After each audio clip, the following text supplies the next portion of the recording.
Yo, what's up? Welcome to Kind of Funny Games Daily for Friday, February 25th, 2022. I'm one of your hosts, Blessing Adeoye Jr. Joining me is co-host of the Kind of Funny Xcast, Gamertag Radio's Parris Lilly. Woo!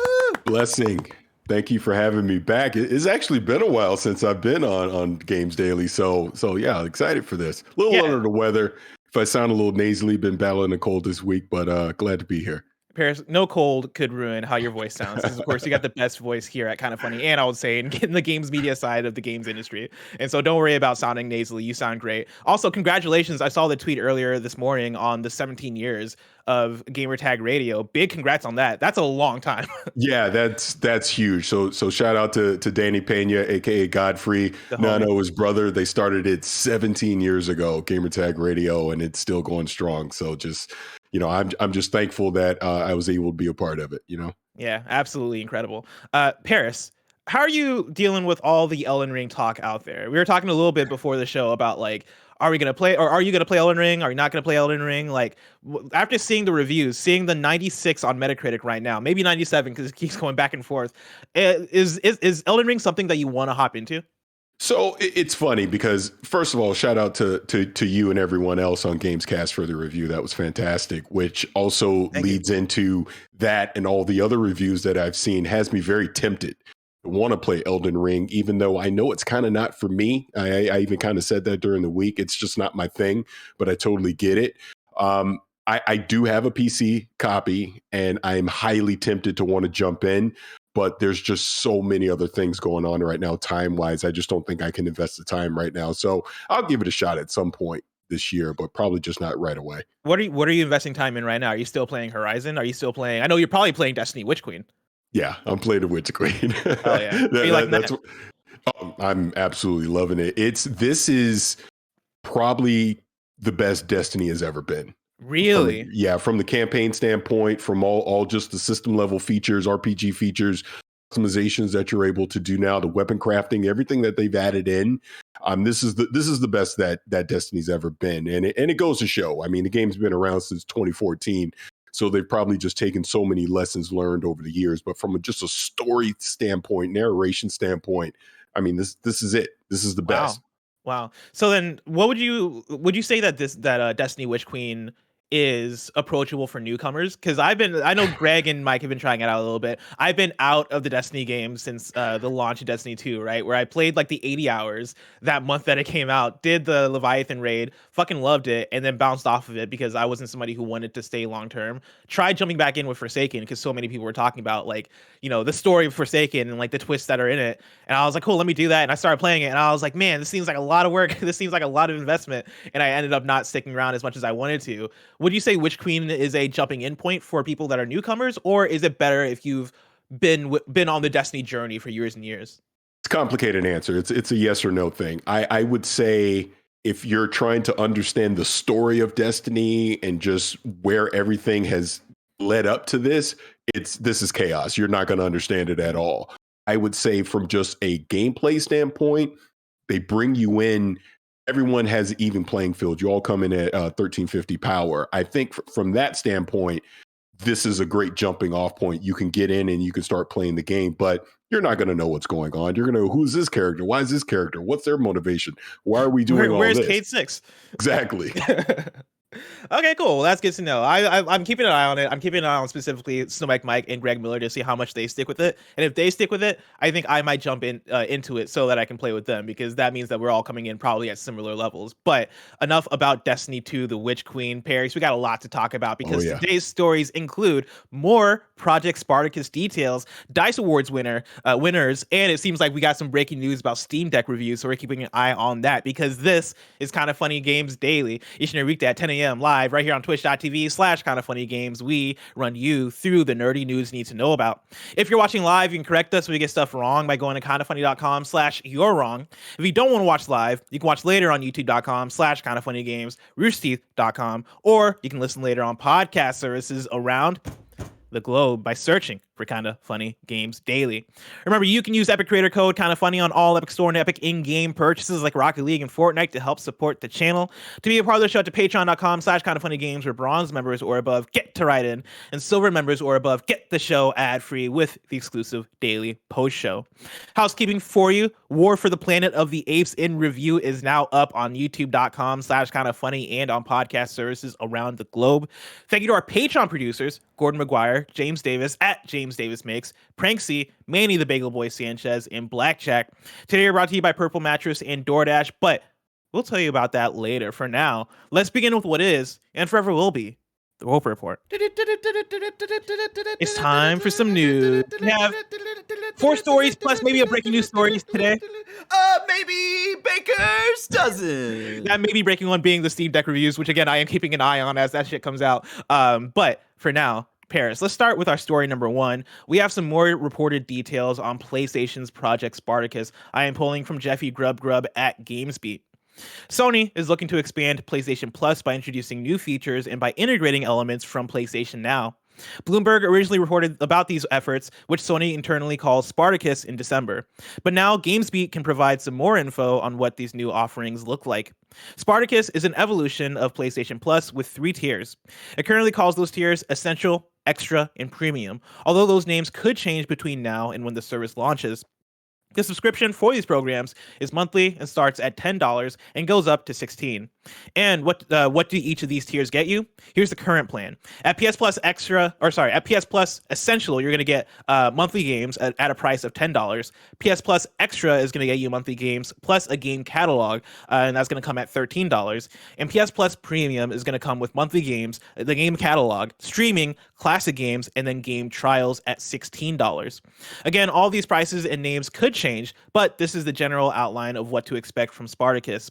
And these features should make PS Plus look much stronger in comparison to Xbox Game Pass. Parris, where are you at with PlayStation Project Spartacus? It seems like it might be around the corner. It seems like they're trying to go for Game Pass's throat. Do you think they have the stuff? Yeah, this one's interesting because when I saw this yesterday, I was hesitant to want to like publicly speculate on it because I kind of don't think this is final. Just my personal opinion, just looking at the way that the tiers are set up. I get it that they're putting PlayStation Now, combining it with PlayStation Plus, and they're basically adding a backwards compatibility layer to it. It looks like with these classic games that they're talking about. It'll be interesting to see if are those downloadable or those are streamable or how that's going to work. I'm actually surprised that they're definitely pushing everything towards the top tier, obviously, right? Because, that's most expensive.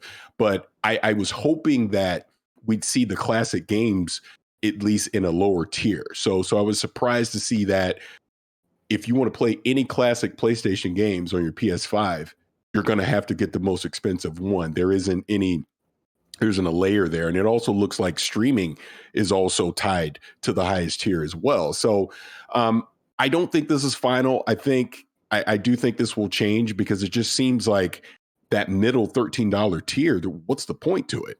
Right? It almost seems like either you're just going to go with the basic one or you're going to get the most expensive one. I don't see anyone doing the middle one. I feel like they have to at least add streaming to the middle one because that is like the basic stuff with PS Now, right? Like, because it seems like the game catalog in the middle tier is like whatever downloadable games are on PS Now, at least for now. And I feel like just adding the streaming to that, being able to just stream essentially just the PS3 catalog would just be, I feel like just give us that, and then it feels like your premium one to be able to download some of those games. You're splitting up some of the worthwhile features into 3 different tiers in a way where I think this becomes way more attractive if it was the 2 tiers, where it was all right. Let's get rid of all the complications of it. Make PS Plus Essential being the lower tier that you already are paying for, right? Because it is literally just what PS Plus is right now. Let it be online. Let it be monthly games, and then make it exciting, right? Add in the game catalog.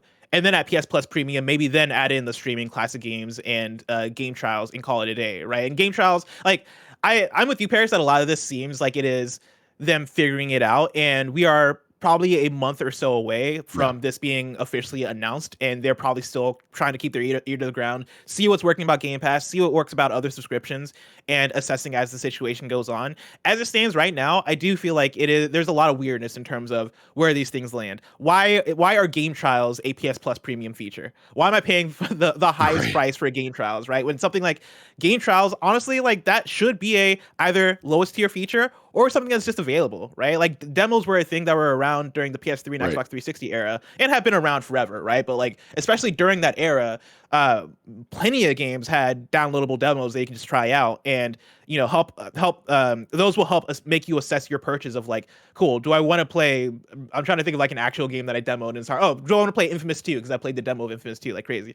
Do I want to actually like buy the full game of Infamous 2, right? Like that is what I would say is the purpose of a game trial. And when they say game trial here, I do see it less as a demo and more of like what you get with is it EA Play, where you do have like the 10 hours or so that you can play of a new EA game via that service. But even so, I do feel like splitting it up that way just kind of it lands weird in terms of the pricing structure of it. I do think it'd be better if it was a, hey, PS Plus Essential, PS Plus Premium, and you're getting the dope ass shit with Premium, but Essential you're still getting a bang for your buck kind of deal.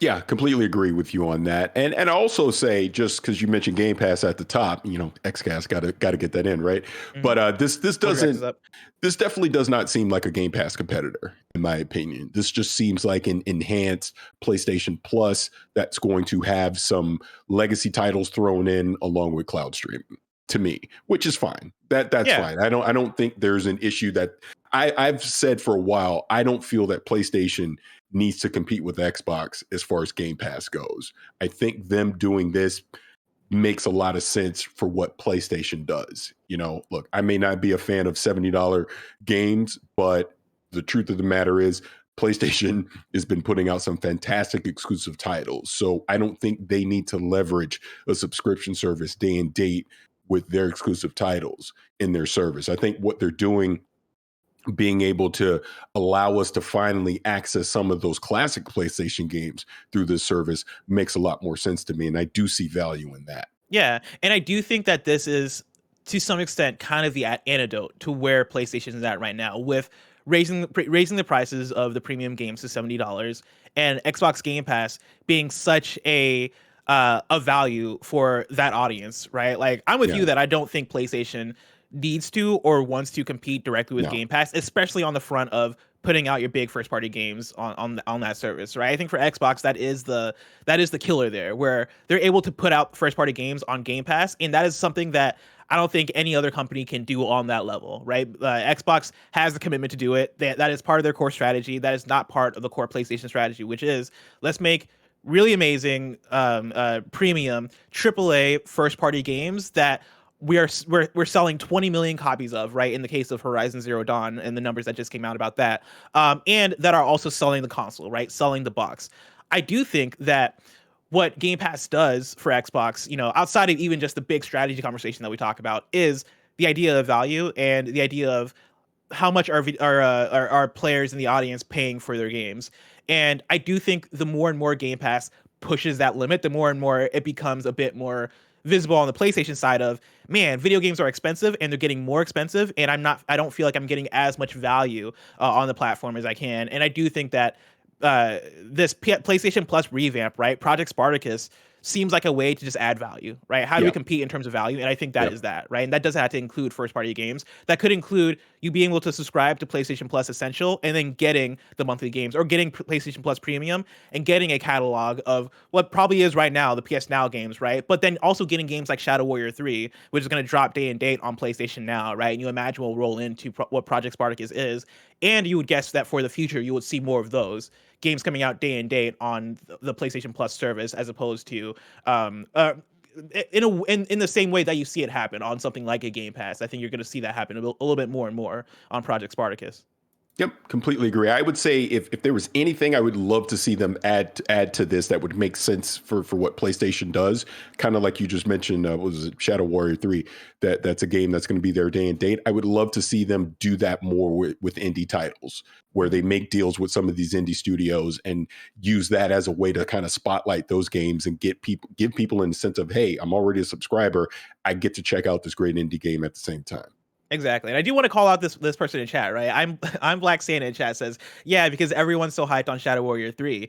Would you say that everybody in the world was hyped on Nobody Saves the World? Right? Like the idea of it isn't to give you one game that's going to sell the entire service. The idea is to continue to build and build and build. So that way, in 1 month, it isn't just Shadow Warrior 3. It is Shadow Warrior 3 plus Little Devil Inside plus whatever 5 other indie games that PlayStation can get on the service in 1 month in order to sell Project Spartacus. I think that's the end goal, and I think that's where the service starts to shine if you can actually achieve that, which would be exciting. Yeah, completely agree. Hell yeah. Parris, let's move on to story number 2. It Takes Two picks up Game of the Year at the 2022 DICE Awards. This is Danielle Parris at gamesindustry.biz. Hazelight's It Takes Two picked up the Game of the Year accolade at last night's 25th annual DICE Awards show. The co-op adventure also took home the award for Outstanding Achievement in Game Design. Another big winner for the night was Ratchet & Clank Rift Apart, which picked up 4 awards: Outstanding Achievement in Animation, Outstanding Achievement in Art Direction, Outstanding Technical Achievement, and Family Game of the Year. Other winners included Halo Infinite, which picked up Action Game of the Year and Online Game of the Year, and Deathloop, which took home Outstanding Achievement in Game Direction. Housemarque's Returnal took home 2 awards: Outstanding Achievement in Audio Design and Outstanding Achievement in Music Composition. The night also saw Xbox boss Phil Spencer receive the Lifetime Achievement Award, and NetherRealm Studios' Ed Boon was 2022's inductee into the DICE Hall of Fame. Parris, what are your thoughts?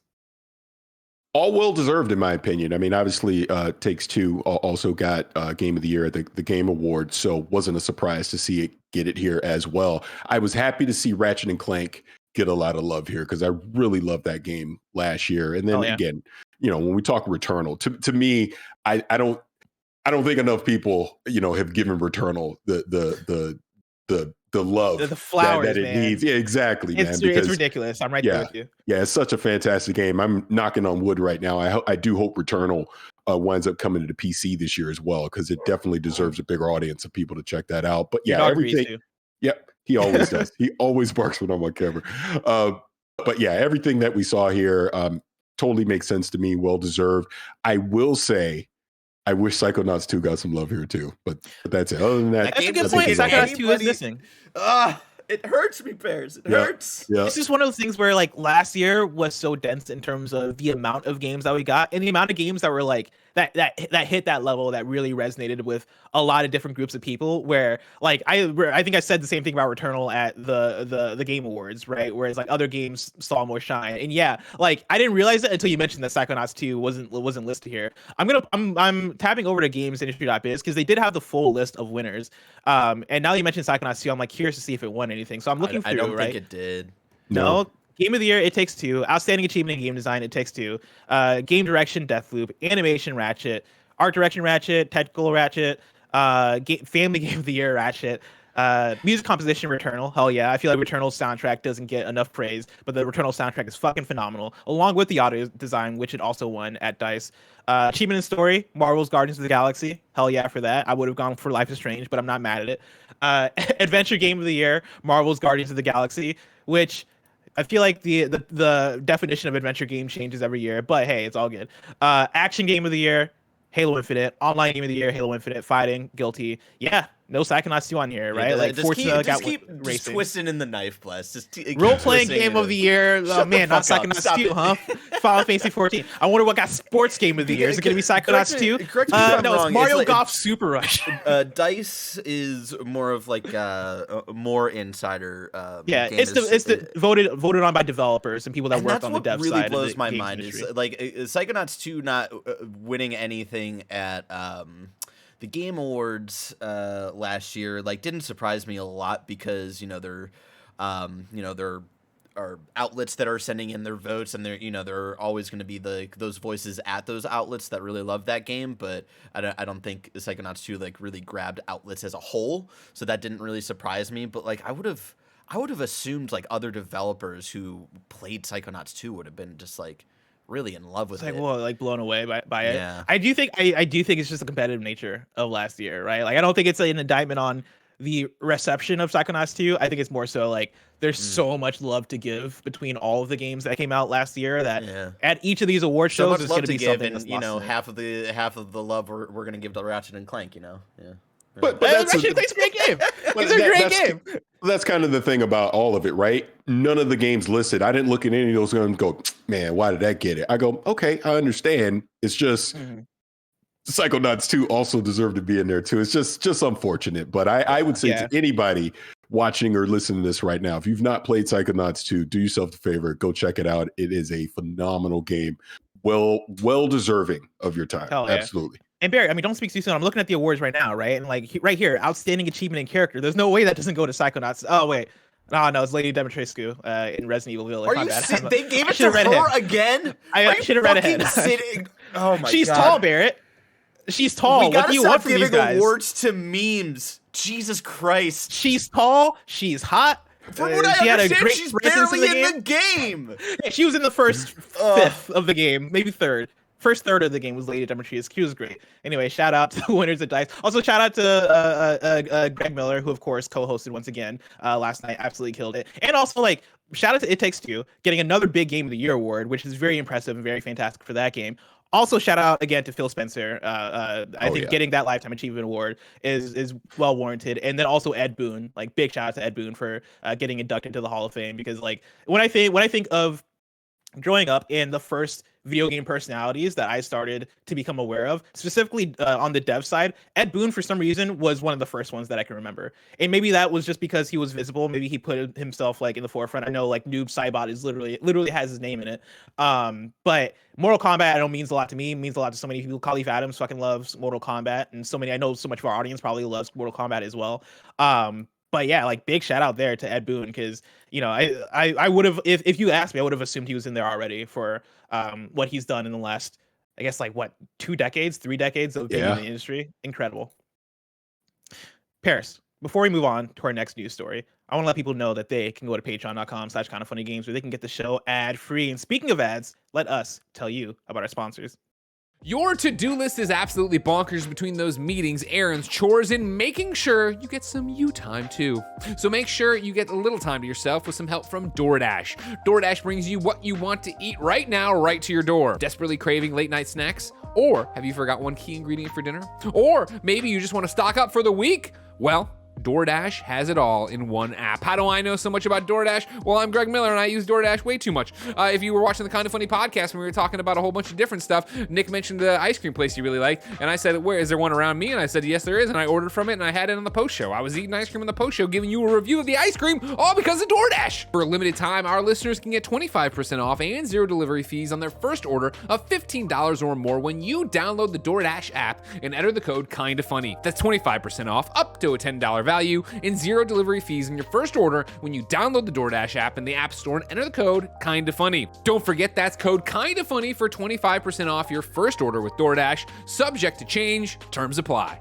I don't care how soft or firm your mattress topper is. I don't even care how heavy your blanket is. There's only one thing you need to get a good night's sleep, and that's a good mattress. Get the only thing you truly need for a great night's sleep: a Purple mattress. Only Purple mattresses have the Gel Flex Grid. It's a super stretchy, ultra squishy material that adapts and flexes around pressure points and doesn't retain heat. It's amazingly supportive and cushioning in all the right places, no matter how you sleep. How do I know so much about it? Well, of course, you've known for years Joey's used a Purple mattress. You know Tim uses the Purple pillow, and now the future class of video games, Blessing Adeoye Jr. is sleeping on a Purple mattress, and he tells me all the time it keeps him cool, comfortable, and gives him a great night's sleep. Getting a great night's sleep starts with having a great mattress. Get a Purple mattress. Go to purple.com/kindafunny and use the code KindaFunny. For a limited time, you can get 10% off any order of $200 or more. That's purple.com/kindafunny, code KindaFunny for 10% off your order of $200 or more. That's purple.com/kindafunny, promo code KindaFunny. Terms apply. Parris, we're back with a breaking news we got the Steam Deck review roundup for here for you. And let me tell you, I had to use that ad break to pull together a review roundup, and I'm very proud of myself. Let's start here with Seth Macy at IGN, who has a review in progress. It is currently unscored, but Seth Macy's verdict reads like this so far. The Steam Deck is a well-built piece of hardware that feels good to hold and play on. When you're playing a Valve-approved game, it's actually incredible to get this kind of performance out of a device so small and compact, even if the battery can be gone in a flash if you're not careful. But on the eve of its official launch, it isn't the smooth user experience I had hoped it would be. Aside from the frustrations I've come to expect and accept from PC gaming, the biggest problem I've encountered has been spotty compatibility with Steam OS. The dream of being able to play everything in your library on the go is a long way from being realized, and not being able to use Windows just yet makes a lot of those problems temporarily insurmountable. Plus, it means I haven't been able to run our usual PC benchmarking tools. So it's impossible to land on a judgment right now because I literally don't know what the Steam Deck will be able to do by the time the first retail unit arrives at a paying customer's home.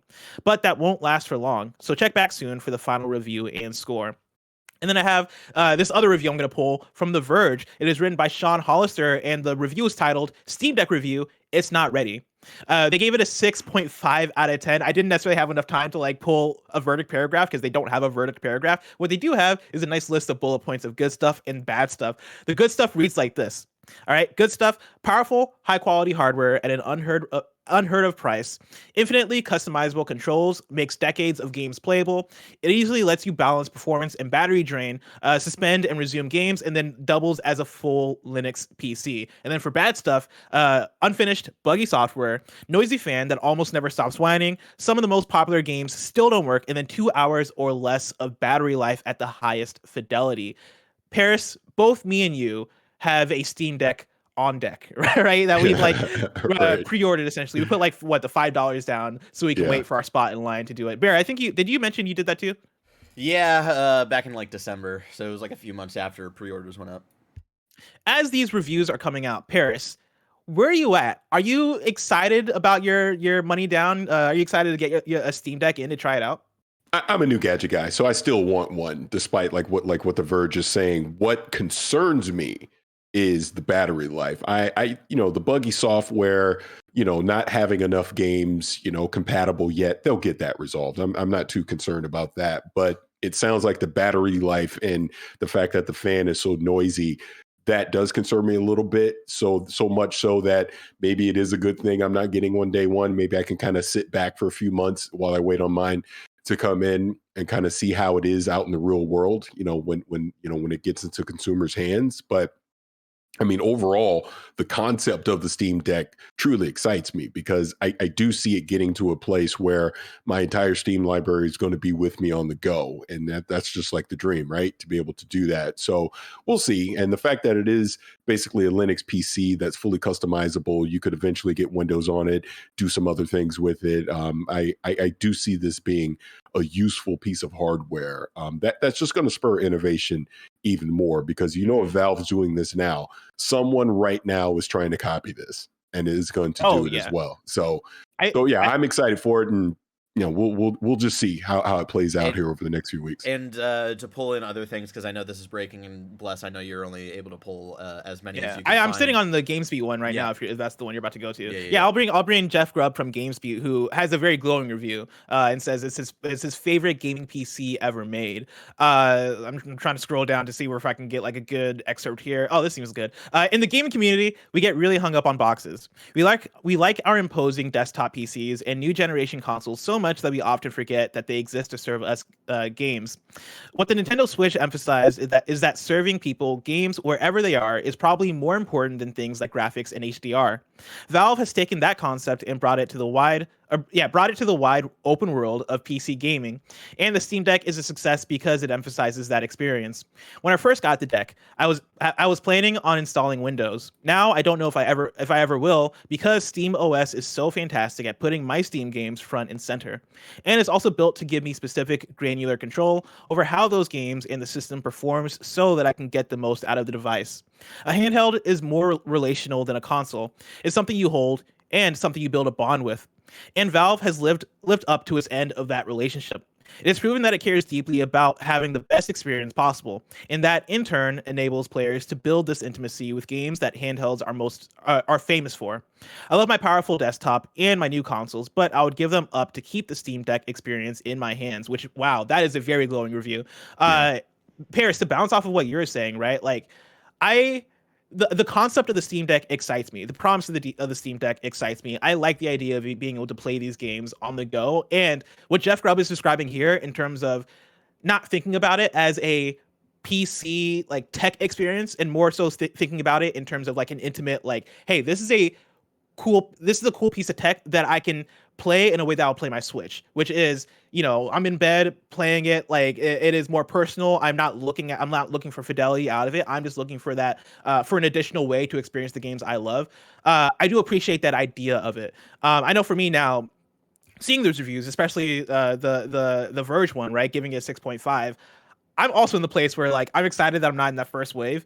Right. Like, it reminds me of pretty much any hardware launch where it is, hey, if you're in that first wave, you're gonna get the bugs, you're gonna get the shit, you're gonna get all the stuff that are wrong with the hardware, right? People joke and say that, oh yeah, you're basically beta testing at that point, right? And I think the idea of being able to wait for the first wave to go out, being able to come in at year 2 and then pick up something that might be more refined and updated and might be able to run more games and have all the features that you'd want it to have, that for me excites me, right? I'm excited to see what the Steam Deck essentially becomes.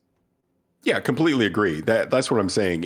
I'm not concerned about the early bugs because, like you said, that's pretty much every hardware launch. There's always going to be some bugs at the beginning, and they're going to continue to get those games to be compatible with SteamOS, with Proton, and get them migrated over. So my games library will eventually be there. It'll eventually be a smooth experience. So yeah, early days, first couple months might be a little rough, but I'm not in the first couple of months anyway, so I don't care. So it doesn't affect me. So by the time I get it, hopefully it'll be great. When you get your hands on the Steam Deck, how much do you think you're going to use it? Like, do you think it's going to be one of your main platforms? Well, it's interesting because, I work from home now, so I'm not on the go commuting. So I honestly don't know. I'm kind of like with what Grubby Grub is saying. I love the concept of it, and I just love new tech and what I can do. So, I mean, obviously I'm going to put it through various scenarios, but my daily use of it, I mean, I'm here at home. I already have my PC, I have my consoles, but I still want one because I'm an adult and I want new things. So we'll see. The one thing about it not getting it day one is I get to kind of sit back and see what other people are doing with it and how other people are using it and engaging with it, what interesting customizable thing may happen with it. So by the time I have it, I'll kind of have an idea of how most people use it. But yeah, definitely when I'm on the go, I see it being in my backpack with me wherever I go, because obviously I have time to kill. I can whip it out and play a game on it. And that's the whole point of it. I think it's real fun and interesting. You mentioned it being on the go primarily as like the reason why you want to use it, and that's something I've never even thought about with the Steam Deck, which I know is crazy because like when you think of handheld, you think of portable, you think of the fact of going on the bus, going on a plane ride, traveling and being able to play games in your hotel. That was my use case for my Vita when I played my Vita way more, right? Every single day on the bus in like 2016, I was playing Persona 4 Golden back and forth, and it was the best time of my life, just going on bus rides playing Persona 4 Golden. With the Steam Deck, I've always thought of it as like I'm gonna play this at home on the couch in bed, like, and I think for me it's the idea of it being a dedicated gaming device as opposed to my PC, where when I sit at my desk to like turn on my computer, I'm thinking about work, right? I'm thinking about sitting down podcasting with you guys, right? I'm thinking about doing taxes and shit, right? All the stuff that Greg Miller makes fun of. But like me not having my PC being a specific dedicated gaming device for some reason kind of takes the fun out of it, where like whenever Greg or anybody comes to me and was like, hey, we got codes for a game, do you want PC or PS5? I'm like, oh, give me PS5, because like get me away from this desk as much as get me away from this desk as much as possible. I like the idea of my Steam Deck being something that is going to be cool. I have that PC library and I'm going to be able to play my PC games, but in a way that I don't feel like I am going through the motions of like booting up a PC and sitting at a desk and like turning on the lights or doing whatever cool whatever like I need to do to set the tone of playing on my PC. I don't need to do all that if I just have my Steam Deck, which I know that setup changes from person to person, right? I know plenty of people have a PC setup where it's like, no, I just sit on my couch and turn it on. But I do like the idea of the Steam Deck being a different way for me to play that is going to be more comparable to me playing my Switch. So I'm excited for it. Parris, next news story. Story number 3. Switch's latest N64 update finally fixes Zelda's Water Temple Room. This is Chris Scullion at Video Games Chronicle. The Nintendo 64 service on Nintendo Switch Online has been updated, adding a number of fixes to its emulation. The most notable of these, as tweeted by Switch data miner Oatmeal Dome, is that the Water Temple Room in The Legend of Zelda Ocarina of Time, used by many as the prime example of Switch Online's N64 inaccuracies, finally looks like it did in the original game. When the N64 service launched on Switch Online, players quickly pointed out that the room looked nothing like it did on console, with no water transparency and no fog.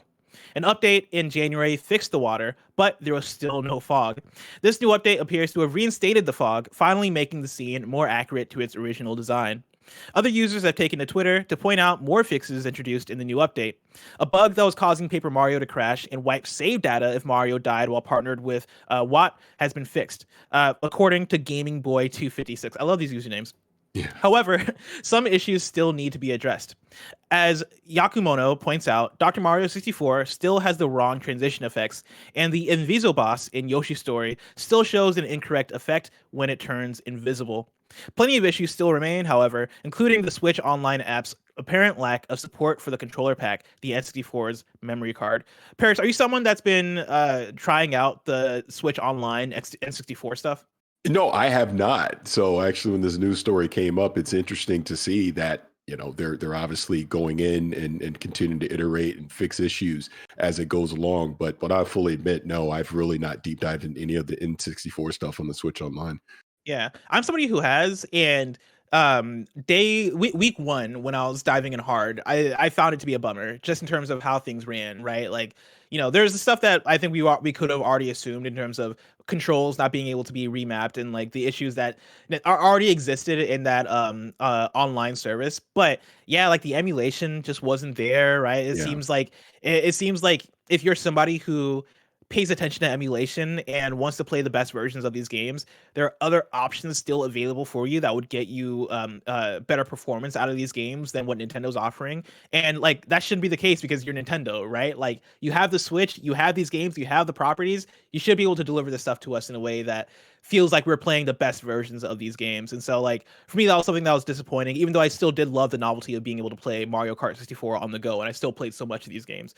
But I love that they're updating it, right? I love that they seem to be getting better. It seems like it's still a continual climb to get things to where they need to be, but it is another one in the checklist of weird Nintendo decisions to launch the N64 online service in this way. And so yeah, it's wild. Yeah. Chris. Nintendo is Nintendo. They're always going to do what they want to do when they want to do it, and we're going to continue to pay for it and just accept it and like it. But that's just how it works.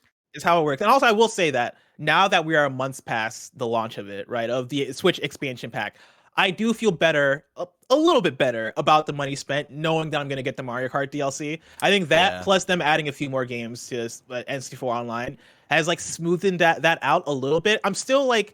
I still want more bang for my buck, but I feel confident that I'm going to get that bang for my buck. Maybe at the end of 2022, maybe in 2023. Getting there, right? Bless. Like we just got Earthbound. Yeah. We just got Majora's Mask, I believe. Majora's Mask is huge. And so yeah, I actually finally dropped the money for the expansion pack. I think like last week or 2 weeks ago, just because it's one of those things of like, yeah, like I want more Mario Kart. I want to play N64 games. I played a little bit of Mario Kart 64.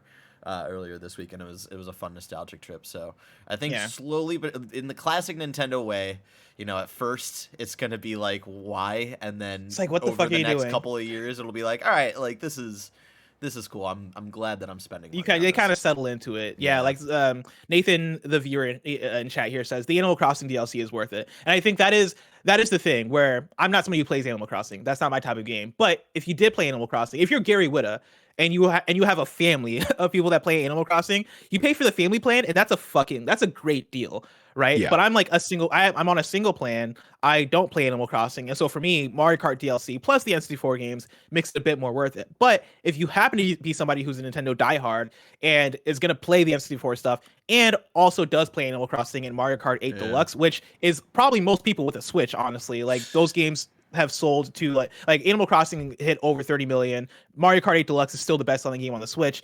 For those games to have both their DLC packs tied to Nintendo Switch Online expansion pack, that is a good deal for a lot of people. And so like I totally understand what they're trying to do, but I think it is we're gonna climb toward a place where it feels great for a greater amount of people as opposed to that specific group of people. I totally forgot about the Animal Crossing DLC. That'll be fun for Alyssa because she's super into it, and we have the family plan.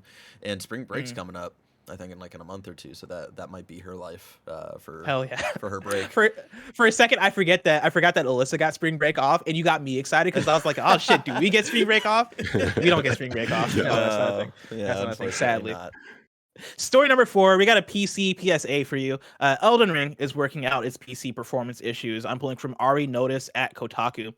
On PC, Elden Ring has a number of issues that will affect all hardware configurations on all graphical settings presets. That is what Digital Foundry says.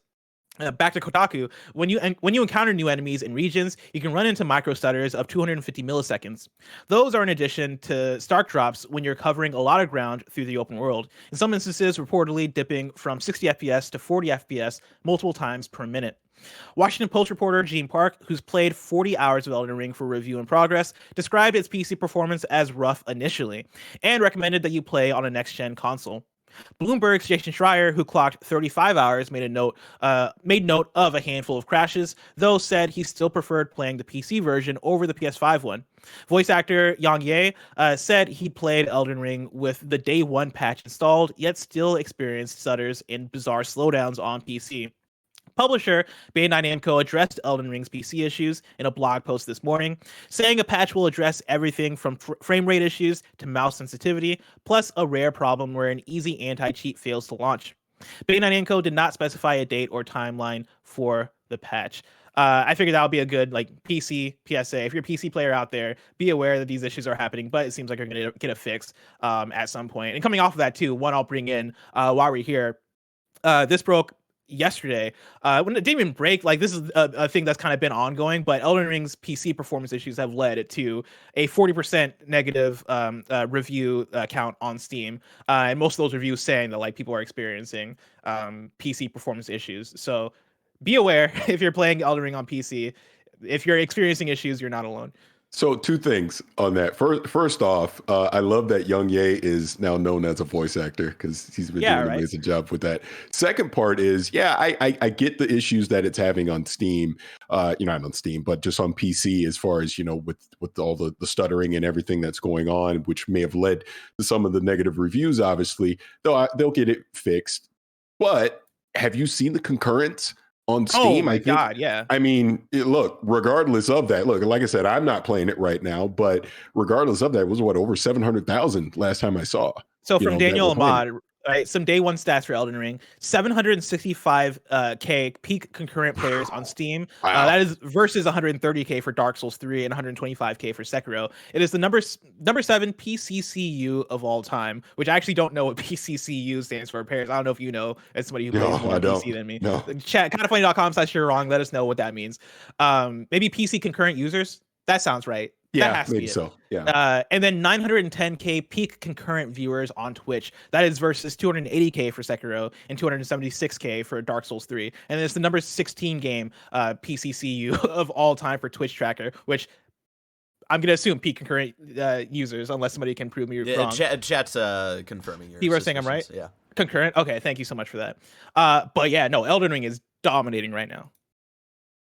Absolutely. And that follows what we've been talking about in terms of Elden Ring kind of being that breakout hit from Software, which, breakout hit in a way that Sekiro was Game Awards Game of the Year in 2019. People fucking love Dark Souls, right? We're not talking about an indie studio here, but we are talking about a studio that speaks to a hardcore audience and a very specific audience. And it seems like Elden Ring is going to really expand that audience, which I think is to be expected. But the fact that it's actually doing it, I think, is really impressive and something to look out for, because it means that we're gonna have a lot more Souls players and a lot more From Software games that are able to exist in the same way and thrive and be bestsellers and be Game of the Year contenders in the same way.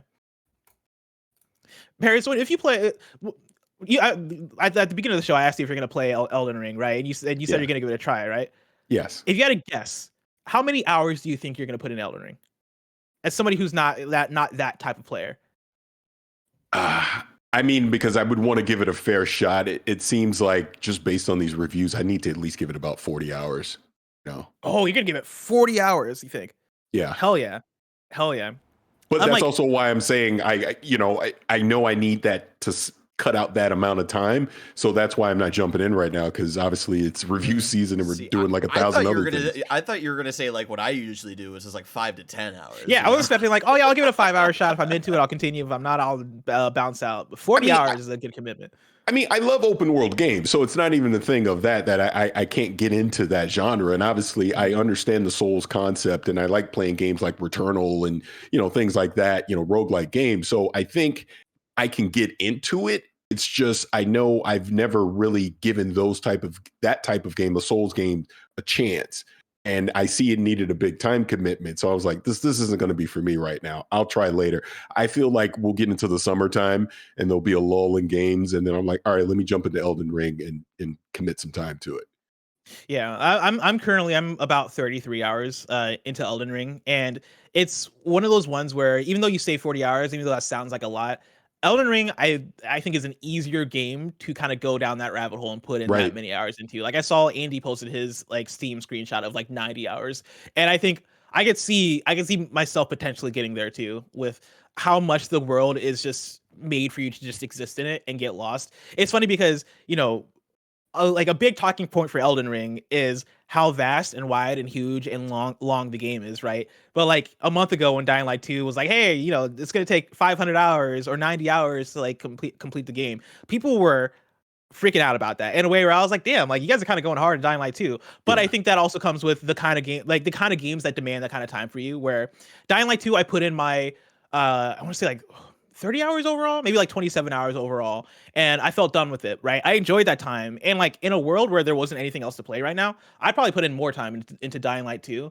But with Elden Ring, as I've been playing it, it kind of just has that like, nah, man, just get lost in it kind of feel, where you just want to keep exploring. You want to keep chasing points of interest. There's always something that's kind of pulling your attention that you kind of want to go and chase down. And for me, I'm somebody who I tend to not put like 50 hours into a single player game. If I'm putting in that much or that many hours to a game, usually it's something multiplayer. Usually it's something like Apex, where I'm just like playing with friends and time's getting lost that way.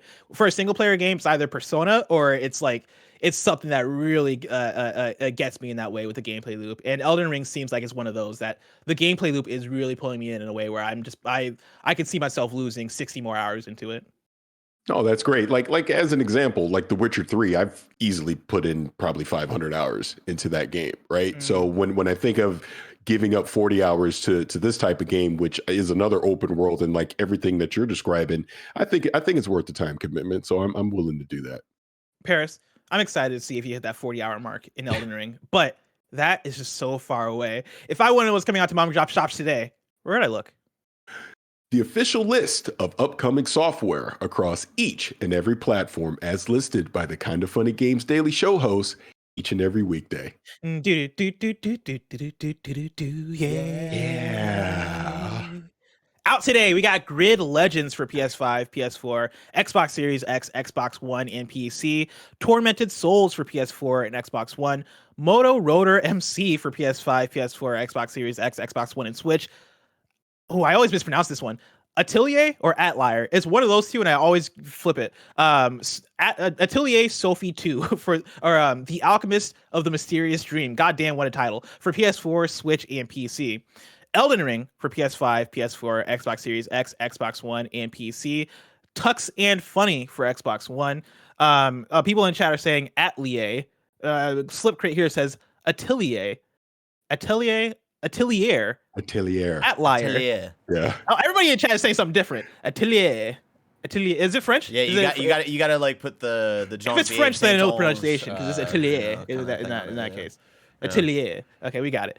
Where was I? Figment 2 for Creed Valley for Switch. Aeternum Quest for Switch. Ammo Pigs Cocked and Loaded for Switch. One Guy Gun for Switch. Plunderer's Adventures for Switch, and then A Perfect Day for PC. New dates for you. Xbox Games with Gold for March 2022 have been revealed. Next month, you're getting The Flame in the Flood, Street Power Soccer, Sacred 2, Fallen Angel, and SpongeBob's Truth or Square.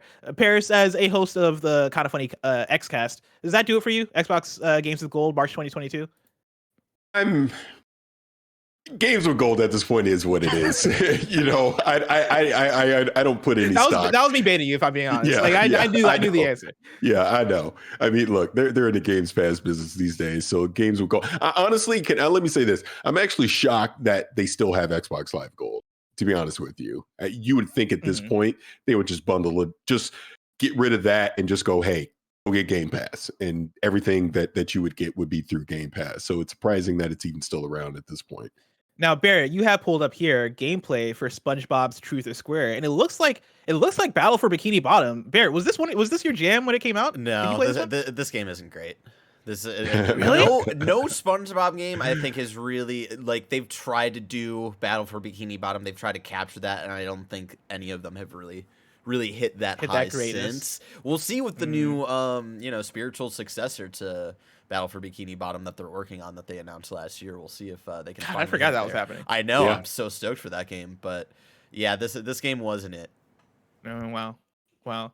Yeah, like Parris, I'm with you in terms of like Games with Gold. I feel like month after month I'll see the list and I'm like, do people even know this exists still? Like, this feels like such a bygone thing of, dude, just get rid of it. You have Game Pass, right? That speaks to so many people. It seems like it's time to like just double down on that and get rid of it. But maybe they're trying to fulfill something. You know, maybe they're trying to buy time. Maybe they're waiting for some kind of big announcement or revamp for Xbox Gold / Game Pass Ultimate. You know, maybe they're waiting for something. Yeah, maybe so. But it also this highlights the difference between that and like PlayStation Plus, where PlayStation Plus, maybe not every month there's a game there that I don't already own or something that excites me. But, you know, a lot of times when I look at that list and I go, ooh, let me make sure I grab that. Let me make sure I download that. I'll check that out. You know what I mean? Oh, yeah. Whereas Gold, I don't think I've said that in probably 5 years, if not longer.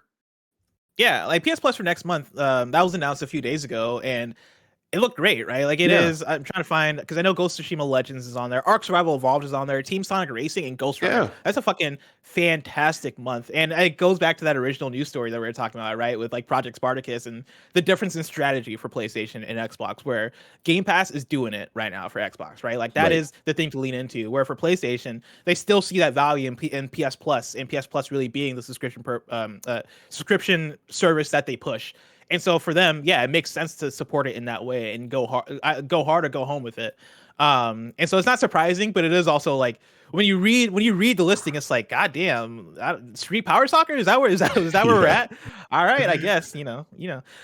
We do have a deal of the day for you. This was tweeted out this morning by 11-Bit Studios. For the next 7 days, all profits from this war of mine and all its DLCs on all stores and all platforms will go to a special fund.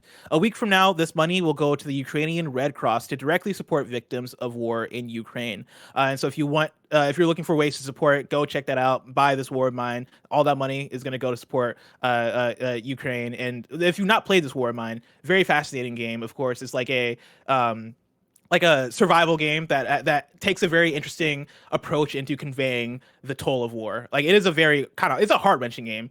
I was only able to play it for probably like 4-ish hours before I was like, damn, this is really fucking like it's getting to me. Like it's an emotional game. So if you're looking for something like that, check that out. And at the very least, give them the buck to help support the Ukrainian Red Cross.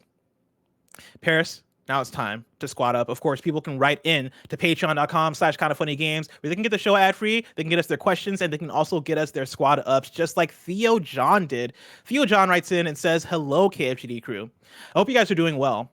Late last year, I sent in a haiku in review for Spider-Man No Way Home, and seeing how much y'all enjoyed it got me thinking to get back into writing. I wrote an article on WordPress that went viral in 2015, and I hadn't written another. Until now. I've become a parent since the last time I took pen to paper and wrote a fun article titled Surviving Parenthood that I published today. I was hoping to share it with you guys and any other parents that are also kind of funny best friends. My link is thelegendoftheo.wordpress.com. That is thelegendoftheo.wordpress.com. Hope you guys enjoy it. Love you guys. Love this community. And thank you. Theo, that sounds really cool. Thank you for writing in. Absolutely. Now it's time for kindafunny.com/you're wrong, where you write in and let us know what we got wrong as we got it wrong so we can correct it. For those watching later on YouTube and listening later on podcast services around the globe, Charles Jacobson writes in and says, we had a missed title. Babylon's Falls demo hit PSN today. So if you're not busy with other games, ... that's the thing. Yeah, if Elden Ring's not your thing and you feel like playing the demo to Babylon's Fall, boom, there you go. There you go, everybody. Parris, have you been paying attention to Babylon's Fall? Does that speak to you at all? No, that's not really my bag, so I haven't been keeping too much tabs on it. It's one that bums me out so much because it should be my bag. Right. It was announced and it was my bag because it's Platinum Games. I believe it was the same team as Nier Automata.